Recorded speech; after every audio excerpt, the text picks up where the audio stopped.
ಇವತ್ತೊಂದು ವಿಷಯದ ಬಗ್ಗೆ ಮಾತಾಡೋಣ ಅಂತ ಅಂದ್ಕೊಂಡಿದ್ದೀನಿ. ಸೊ ನಾನು ಮಾತಾಡೋವಂಥ ವಿಷಯ ಎಲ್ಲರಿಗೂ ಅಲ್ಲ, ದಯವಿಟ್ಟು ಯಾರೂ ತಪ್ಪಾಗಿ ತಿಳ್ಕೊಬೇಡಿ.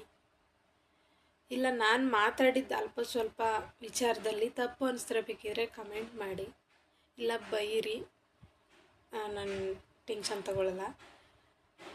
ಸೊ ಆ ವಿಷಯ ಏನು ಅಂತ ಹೇಳಿದ್ರೆ ಕೆಲವ್ರಿಗೆ ಮಾತ್ರ ಪ್ಲೀಸ್. ನಾನು ಅದನ್ನೇ ಏನು ಕೇಳ್ತಾ ಇದ್ದೀನಿ ಅಂದರೆ, ಕೆಲವರು ಯಾವುದ್ಯಾವುದೋ ಅರ್ಥದಲ್ಲಿ ಏನೇನೋ ಮಾತಾಡ್ತೀರಾ, ಬಟ್ ಅದಕ್ಕೇ ನಾನು ಮೊದಲೇ ಹೇಳ್ತಾ ಇದ್ದೀನಿ.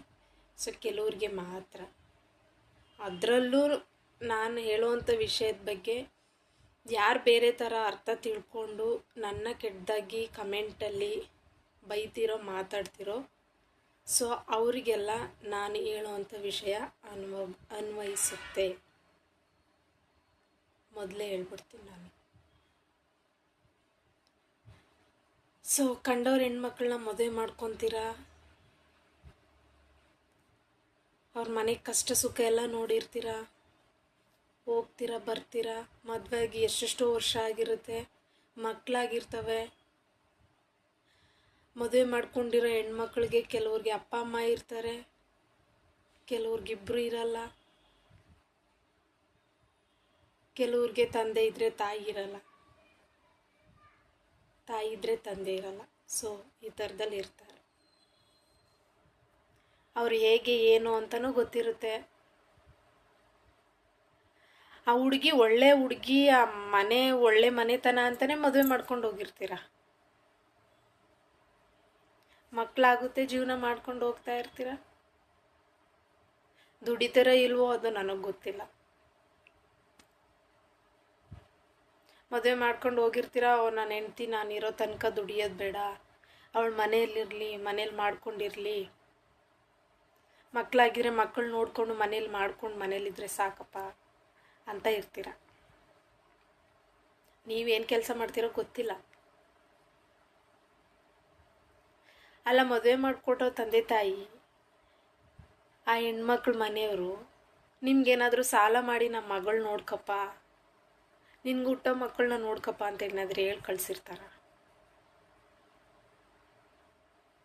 ಅಲ್ಲ, ಹೆಂಡ್ತಿ ಮಕ್ಕಳಿಗೆ ಗೊತ್ತಿಲ್ದಿರೋಂಗೆ ಏನೇನೋ ಸಾಲ ಮಾಡಿಕೊಂಡು ನಿಮ್ಮ ಅವಶ್ಯಕತೆಗೆ, ನಿಮ್ಮ ಲಾಭಗಳಿಗೆ ಸಾಲಗಳನ್ನ ಮಾಡಿಕೊಂಡು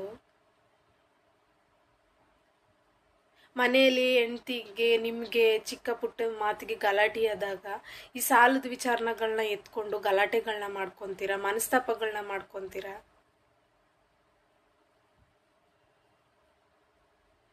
ಈ ಕಡೆ ತಂದೆ ತಾಯಿ ಮನೆಯವರು, ನಿಮ್ಮ ಹೆಂಡ್ತಿ ತಂದೆ ತಾಯಿ ಮನೆಯವರು, ತವ್ರ ಮನೆಯವರು ಯಾಕಪ್ಪ ಗಂಡ ಹೆಂಡ್ತಿ ಜಗಳ ಮಾಡ್ಕೊತೀರಾ ಅಂತ ಕೇಳಕ್ಕೆ ಬಂದರೆ ಅವ್ರನ್ನೇ ತಪ್ಪು ಅಂತ ಮಾತಾಡಿ ಕಳಿಸ್ತೀರ. ಅಲ್ಲ, ಅವ್ರೇನಾದರೂ ನಿಮ್ಮನ್ನ ಸಾಲ ಮಾಡ್ಕೊಳ್ಳಿ ಅಂತ ಏನಾದರೂ ಹೇಳಿ ಕಳಿಸಿರ್ತಾರ? ಮಗಳಿಗಾದರೂ ಹೇಳಿ ಕಳಿಸಿರ್ತಾರ, ನಿನ್ನ ಗಂಡ ಸಾಲ ಮಾಡಿ ನಿನ್ನ ಸಾಕಲಿ, ಮಕ್ಕಳನ್ನ ನೋಡ್ಕೊಳ್ಳಿ ಅಂತ ಏನಾದರೂ ಹೇಳಿ ಕಳಿಸಿರ್ತಾರ?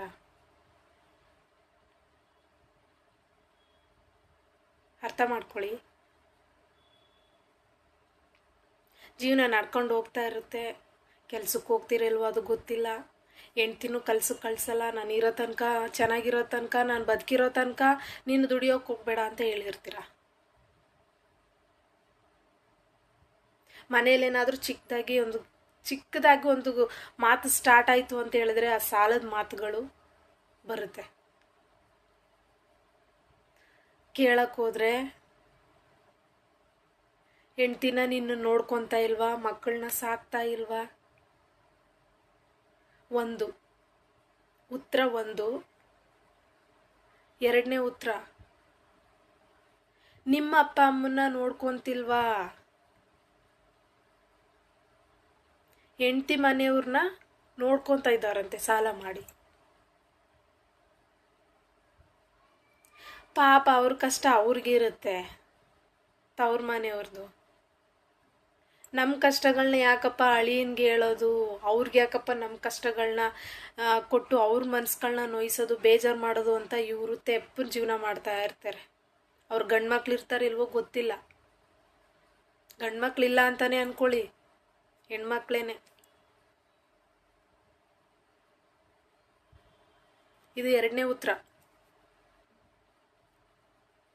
ಯಾಕೆ ಸಾಲ ಮಾಡಿಕೊಂಡೆ, ಏನಕ್ಕಿಷ್ಟು ದುಡ್ಡೆಲ್ಲ ಏನು ಮಾಡಿದೆ ಅಂತ ಕೇಳಿದ್ರೆ ಬರೋ ಉತ್ತರ, ಹೆಂಡತಿ ಮಕ್ಕಳು ನೋಡ್ಕೊತಾ ಇದ್ದೀನಿ, ಅತ್ತೆ ಮಾವನ ನೋಡ್ಕೊತಾ ಇದ್ದೀನಿ. ಇಲ್ಲ ಅತ್ತೆ ಮಾವನಿಗೆ ಗೊತ್ತೇ ಇರಲ್ಲ ನಮ್ಮ ಅಳಿಯ ಇಷ್ಟು ಸಾಲ ಮಾಡಿದ್ದಾರೆ ಅಂತ. ಕಟ್ಕೊಂಡು ಎರ್ತಿಗೂ ಗೊತ್ತಿರಲ್ಲ ನನ್ನ ಹಸ್ಬೆಂಡ್ ಏನಕ್ಕಿಷ್ಟು ಸಾಲ ಮಾಡಿದ್ದಾನೆ, ಏನಕ್ಕಿಷ್ಟು ಸಾಲ ಮಾಡಿ ಈ ಥರ ಸಾಲ ಮಾಡ್ಕೊಂಡಿದ್ದಾನೆ ನನ್ನ ಗಂಡ ಅಂತ ಅವ್ರಿಗೂ ಗೊತ್ತಿರಲ್ಲ. ಆ ಥರ ದಾರಿಯಲ್ಲೂ ಹೋಗಿ ಸಾಲ ಮಾಡಿರ್ತೀರ.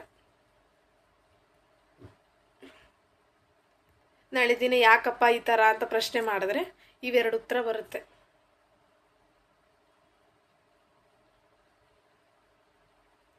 ತಂದೆ ತಾಯಿ ಹೋಗಿ ಮಗಳನ್ನ ಸಮಾಧಾನ ಮಾಡಂಗಿಲ್ಲಪ್ಪ, ಅಳಿಯಂದಿರನ್ನ ಏನು ಮಾತಾಡಬೇಡಮ್ಮ, ನಿನ್ನ ನೋಡ್ಕೊತಾ ಇದ್ದಾರಲ್ಲ, ಮಕ್ಕಳನ್ನೆಲ್ಲ ನೋಡ್ಕೊತಾ ಇದ್ದೀರಲ್ಲ, ಅವ್ರನ್ನೇನು ಮಾತಾಡಬೇಡ ಅಂತ ಇವ್ರು ಸಮಾಧಾನ ಮಾಡೋಕೆ ಹೋದರೆ ನಿನ್ನ ಮಗಳು ಅಂತೇವಳು ಇಂತೇವಳು, ನಿಮ್ಮಿಂದ ಈ ಥರ ಆಯಿತು ಅಂತ ಆ ಹೆಣ್ಮಗಳು ತವ್ರ ಮನೆಯವರು ಇಬ್ಬರೂ ಬೈಯೋದು. ಯಾರು? ಅಳಿಯ. ಅದರಲ್ಲೂ ನನ್ನ ಮಗ ನಿಮಗೆಲ್ಲ ಮಾಡಿ ಸಾಲ ಮಾಡ್ಕೊಂಡಲ್ಲ ಅಂತ ಅವ್ರ ತಾಯಿ ತಂದೆ ಹತ್ರನೂ ಬೈಸೋದು. ಇದು ಯಾವ ಹಣೆ ಬರ ಅಂತಾರೆ ಈ ತವ್ರ ಮನೆಯವ್ರಿಗೆ? ಇವ್ರು ಏನು ಕೆಲಸ ಮಾಡ್ತಾ ಇದ್ದಾರೆ, ಥರ ಜೀವನ ಮಾಡ್ಕೊಯ್ತಾ ಇದ್ದಾರೆ, ಏನು ಸಾಲ ಮಾಡಿದ್ದಾರೆ ಏನು ಅಂತಾನೆ ಇವ್ರಿಗೆ ಗೊತ್ತಿರಲ್ಲ.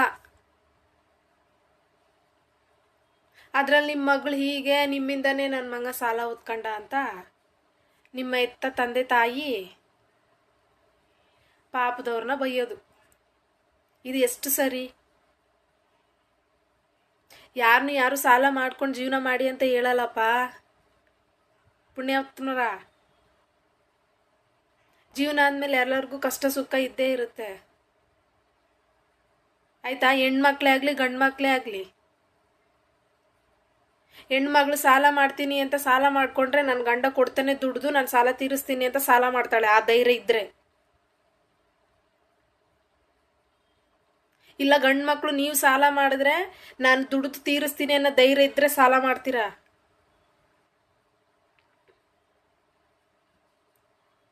ನಾಳೆ ದಿನ ಸಾಲ ಕೊಟ್ಟವ್ರು ಮನೆ ಹತ್ರ ಬಂದು ಜಗಳ ಮಾಡಿದಾಗ ಅವ್ರಿಗಾಗಿ ಸಾಲ ಮಾಡಿದೆ, ಇವ್ರಿಗಾಗಿ ಸಾಲ ಮಾಡಿದೆ, ನಿನ್ನ ಅಪ್ಪ ಅಮ್ಮನಿಗೆ ಸಾಲ ಮಾಡಿದೆ, ಅತ್ತೆ ಮಾವನಿಗೆ ಸಾಲ ಮಾಡಿದೆ, ಇಷ್ಟೆಲ್ಲ ರೀಸನ್ ಬರುತ್ತೆ.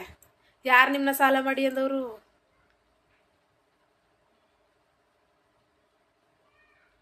ಅತ್ತೆ ಮಾವನ ಮನೇಲಿ ಗಂಡು ಮಕ್ಕಳಿಲ್ಲ ಅನ್ನೋದು ಗೊತ್ತು.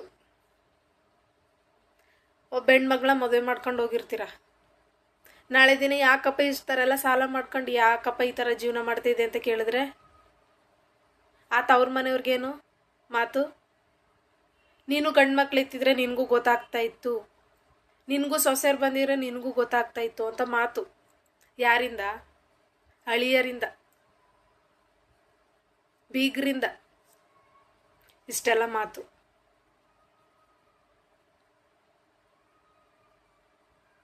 ಈ ತವ್ರ ಮನೆಯವರು ಅಳಿಯನ್ನ ಏನಾದರೂ ಜೋರಲ್ಲಿ ಮಾತಾಡಿದ್ರೆ ಇನ್ನು ಮಗಳ ಪರಿಸ್ಥಿತಿ ಹೆಂಗಾಗುತ್ತೋ, ಅವಳ ಜೀವನ ಹೆಂಗಾಗುತ್ತೋ ಅಂತ ಅವ್ರು ಏನೇ ಅಂದ್ರೂ ಬಾಯಿ ಮುಚ್ಕೊಂಬರ್ಬೇಕು.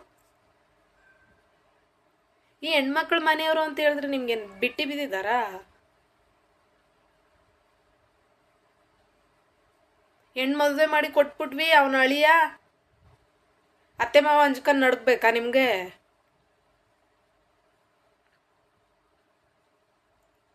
ನಿಮ್ಮ ತಂದೆ ತಾಯಿಯರ ಹತ್ರ ಯಾಕೆ ಮಾತಾಡಿಸ್ತೀರಾ? ಹೆಣ್ಮಕ್ಳ ಮನೆಯವ್ರನ್ನ ನಿಮ್ಮ ತಂದೆ ತಾಯಿ ಹತ್ರ ಯಾಕೆ ಮಾತಾಡಿಸ್ತೀರಾ? ಅಂತೆ ಮನೆಯವರು, ಇಂಥ ಮನೆಯವರು, ಅಂಥ ಮನೆಯವರಿಂದ ಹುಡುಗಿ ತಂದ್ಬಿಟ್ಟೆ, ಇಂಥ ಮನೆಯವರಿಂದ ಹುಡುಗಿ ತಂದ್ಬಿಟ್ಟೆ, ಅವ್ರು ಸರಿ ಇಲ್ಲ. ಮದುವೆ ಮಾಡ್ಕೋತೀವಿ ಅಂತ ಹೆಣ್ಣ ಕೇಳಕ್ಕೆ ಬರ್ತಿರಲ್ಲ, ಅವಾಗ ಗೊತ್ತಿಲ್ವಾ? ಈ ಮನೆಯವ್ರು ಸರಿ ಇಲ್ಲ ಅಂತ ಅವಾಗ ಗೊತ್ತಿಲ್ವಾ?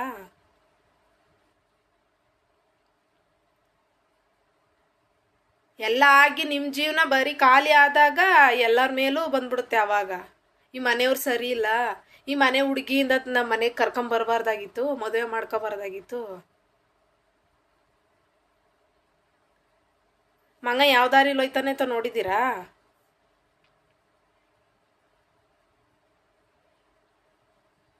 ಫಸ್ಟು ಅದನ್ನ ನೋಡಿ ಮಾತಾಡಬೇಕು. ಕಣ್ಣೆದುರುಗಡೆ ನನ್ನ ಮಗ ಸಂಪಾದನೆ ಮಾಡ್ತಾವನೆ, ಮನೆಗೆ ತಂದಾಗ್ತಾವನೆ, ಕೂತ್ಕೊಂಡು ತಿಂತಾ ಇದ್ದೀವಿ, ಅದಷ್ಟೇ ಅಲ್ಲ, ಯಾವ ದಾರಿಲಿ ಹೋಗಿ ಏನು ಸಂಪಾದನೆ ಮಾಡ್ತಾವನೆ, ಎಷ್ಟು ಸಂಪಾದನೆ ಮಾಡ್ತಾನೆ ಅನ್ನೋದನ್ನು ನೋಡಬೇಕು.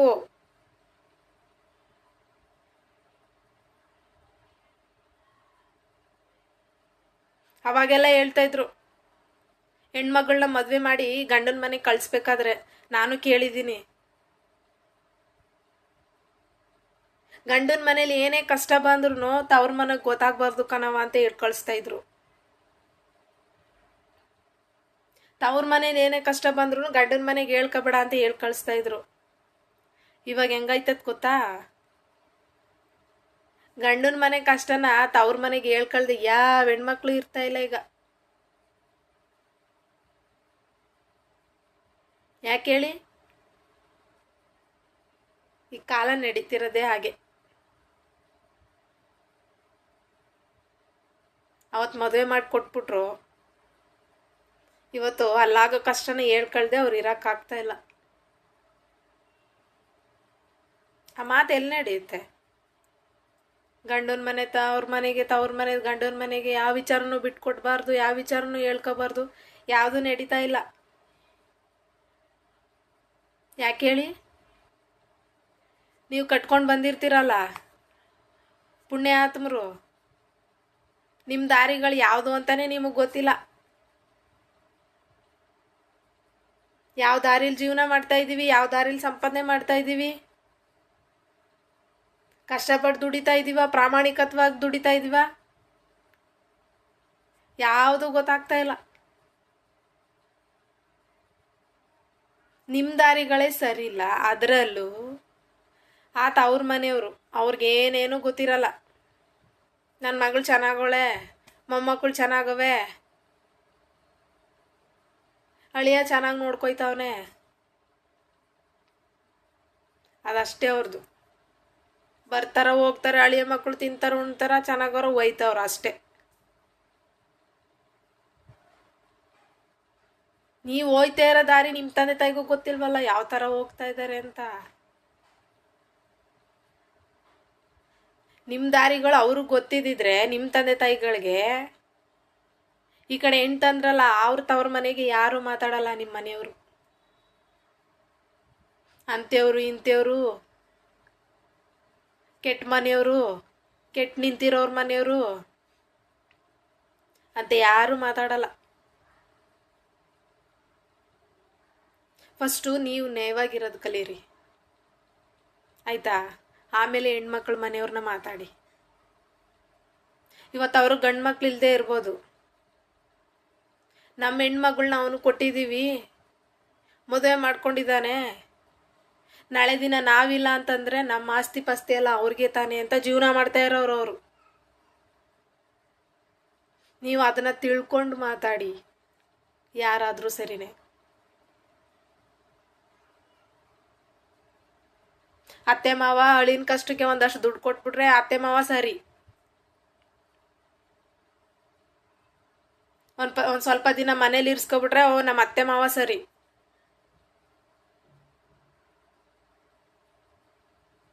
ಅವರು ನಿಮ್ಗೆ ಹೆಣ್ಮಗಳನ್ನ ಮದುವೆ ಮಾಡಿಕೊಟ್ಟಿದ್ದು ಅಳಿಯ ಮಗಳನ್ನ ಕೂತ್ಕೊಂಡು ನಮ್ಮನೇಲಿ ಇರಲಿ ಅಂತಲ್ಲ, ಮಗಳು ಒಂದಷ್ಟು ದಿನ ಹೋಗಿ ಗಂಡನ ಮನೇಲಿ ಜೀವನ ಮಾಡಲಿ ಅಂತ. ಅಳಿಯನಾದವನು ಅವ್ರ ಮನೆಗೆ ಕರ್ಕೊಂಡೋಗಿ ಹೆಡ್ತಿನ ಜೀವನ ಮಾಡಿಸ್ತಾನೆ ಅಂತ.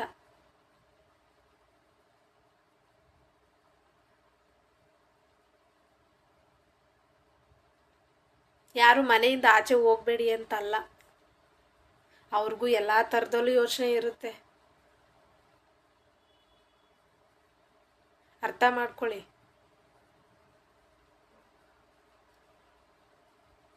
ಕೆಲವ್ರಿಗೆ ಮಾತ್ರ ಈ ಮಾತು, ದಯವಿಟ್ಟು ನನ್ನ ಮಾತನ್ನ ಯಾರು ಅಪಾರ್ಥ ಮಾಡ್ಕೋಬೇಡಿ. ಅಕಸ್ಮಾತಾಗಿ ನನ್ನ ಮಾತನ್ನ ಯಾರೆಲ್ಲ ಅಪಾರ್ಥ ಮಾಡ್ಕೊತಿರೋ ಅವ್ರಿಗೆ ಈ ಮಾತು ಮಾತ್ರ ಕರೆಕ್ಟು ಅಂತಲೇ ಹೇಳೋದು. ನಾನು ಸಾಕಷ್ಟು ಕೇಳ್ತಾ ಇದ್ದೀನಿ ವಿಚಾರ, ನೋಡ್ತಾ ಇದ್ದೀನಿ, ಕೇಳ್ತಾ ಇದ್ದೀನಿ. ನೀವುಗಳು ಮಾಡ್ಕೊಳ್ಳೋ ತಪ್ಪಿಂದ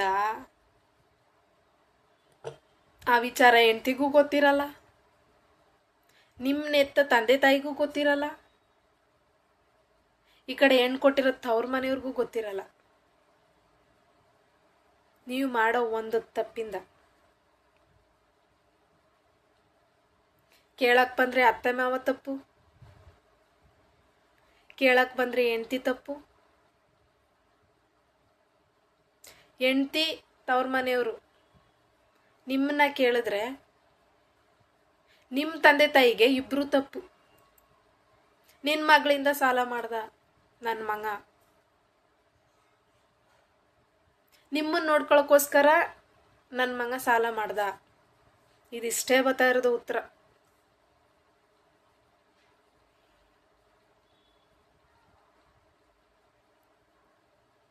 ಗಂಡು ಮಕ್ಕಳಿಗೆ ಅವ್ರ ತಂದೆ ತಾಯಿ ಎಷ್ಟು ಅವ್ರಿಗೆ ಹೆಚ್ಚೋ, ಹೆಣ್ಮಕ್ಳಿಗೂ ಕೂಡ ಅದೇ ರೀತಿಯಲ್ಲಿ ಅವ್ರ ತಂದೆ ತಾಯಿ ಹೆಚ್ಚಾಗಿರ್ತಾರೆ. ಆಯಿತಾ? ನಿಮ್ಗೆ ಅವ್ರ ಮೇಲೆ ಎಷ್ಟು ಪ್ರೀತಿ ಇರುತ್ತೋ ಹೆಣ್ಮಕ್ಳಿಗೂ ಅದೇ ರೀತಿ ಪ್ರೀತಿ ಇರುತ್ತೆ. ಅವ್ರ ತಂದೆ ತಾಯಿ ಇಬ್ಬರು ಇರಲಿ ಇಲ್ಲ ಒಬ್ಬರು ಇರಲಿ. ಆಯಿತಾ? ಕೆಲವ್ರಿಗೆ ಇರೋದೇ ಇಲ್ಲ. ಅಂಥವ್ರನ್ನೆಲ್ಲ ಯಾವ ರೀತಿಯಲ್ಲಿ ನೋಡ್ಕೊತ ಇದ್ದೀರೋ ಪುಣ್ಯಾತ್ಮರ, ಆ ಭಗವಂತನಿಗೆ ಗೊತ್ತು. ಹೆಣ್ಮಕ್ಳನ್ನ ಅವ್ರ ಜೀವನಗಳು ಯಾವ ಥರ ಆಯಿತೋ ದೇವ್ರಿಗೆ ಗೊತ್ತು. ಕೆಲವ್ರಿಗೆ ತಂದೆ ತಾಯಿ ಇದ್ರೂ ಈ ಥರ ಜೀವನಗಳನ್ನ ಮಾಡ್ತಾ ಇದ್ದೀರ. ಅವ್ರ ಮನೆಯವ್ರನ್ನ ಬ್ಲೈಂಡ್ ಮಾಡಿಕೊಂಡು, ಅದೇ ಅವ್ರು ಕೊಟ್ಟರೆ ಸರಿ, ಅತ್ತೆ ಮಾವ ಅಷ್ಟೋ ಇಷ್ಟ ಕೈಗೆ ಕೊಟ್ಟರೆ ಸರಿ, ಕಷ್ಟ ಸುಖ ಕೇಳಿದ್ರೆ ಸರಿ. ಎಲ್ಲಿ ಮಧ್ಯೆ ಅವ್ರು ಕೈ ಬಿಡ್ತಾರೋ ಆವಾಗ ನಿನ್ನ ತಂದೆ ತಾಯಿ ಅಂಥವ್ರು ಇಂಥವ್ರು, ನಾನು ಎಷ್ಟರ ಸಾಲ ಮಾಡ್ತೀನಿ ಅವ್ರ್ಯಾರು ಕೇಳೋಕ್ಕೆ, ಕಟ್ಕೊಂಬಂದಿರೋಳು ನೀನೇ ಅವಳೆ ಕೇಳೋಕ್ಕೆ. ನಿನ್ನ ನೋಡ್ತಾ ಇಲ್ವಾ? ಮಕ್ಕಳನ್ನ ಸಾಕ್ತಾ ಇಲ್ವಾ? ಇವೇ ಮಾತು ಬರೋದು.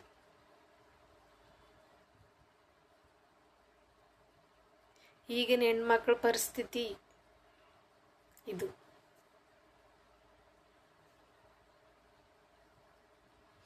ತವ್ರ ನಮ್ಮ ಮನೆಯವ್ರನ್ನ ಬೈದ್ರೆ ಏನು ಪ್ರಯೋಜನ?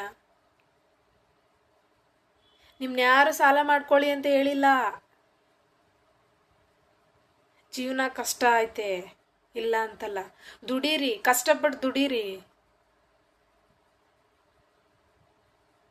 ಕಷ್ಟಪಟ್ಟು ದುಡಿಯೋಕ್ಕಾಗ್ದಿರೋನು ಸಾಲ ಮಾಡ್ಕೊಳ್ಳೋನು.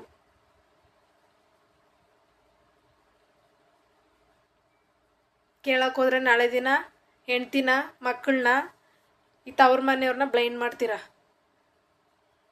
ಸರಿಯಲ್ಲ, ಇದು ಸರಿ ಅಲ್ಲ. ಯೋಚನೆ ಮಾಡಿ. ನಾನು ಆದಷ್ಟು ಕೇಳ್ತಾ ಇದ್ದೀನಿ ವಿಚಾರನ. ನಾನು ಈ ವಿಚಾರ ಹೇಳ್ಕೊಳಕ್ಕೆ ಏನಪ್ಪ ಕಾರಣ ಅಂತ ಹೇಳಿದ್ರೆ, ಅನುಭೋಗ.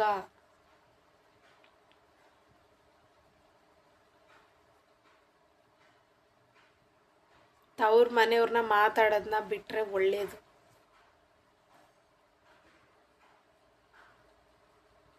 ನೀವು ಮಾತಾಡೋದು ಅಲ್ಲದೆ ನಿಮ್ಮ ತಂದೆ ತಾಯಿಗಳನ್ನ ಬಿಟ್ಟು ಮಾತಾಡಿಸ್ತೀರಲ್ಲ ಆ ಹೆಣ್ಮಕ್ಳ ಮನೆಯವ್ರಿಗೆ. ಇದೆಷ್ಟು ನ್ಯಾಯ, ಎಷ್ಟು ಸರಿ?